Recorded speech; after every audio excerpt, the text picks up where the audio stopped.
My grandmother survived Auschwitz because she looked like a child. This is her story. My grandmother was born in 1926 in what was then Yugoslavia, in Croatia.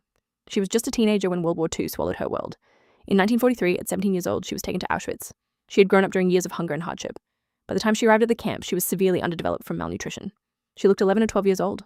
When they lined everyone up for selection, that physical detail, something born from suffering, saved her life. She was placed with the children. The others she arrived with were sent to the gas chambers. While the children were in line, something unexpected happened. German civilians came to select children to take into custody. A middle-aged couple who owned a private clinic in Germany chose her. Instead of death, she was taken into their home. She became a helper around their clinic. The woman of the house treated her like a daughter. My grandmother stayed with them for 10 years. During that time, she was given food, safety, and small payments for her work. She didn't even know if anyone from her family had survived the war. After a decade, she decided to return home to Yugoslavia. She carried a full briefcase of Deutsche Marks, enough, she believed, to buy a farm and start over. Because of inflation and economic chaos after the war, by the time she reached Croatia, that briefcase of savings was nearly worthless. It was winter. All she could afford was a coat. She found out that almost no one from her family had survived. Only one cousin was left alive.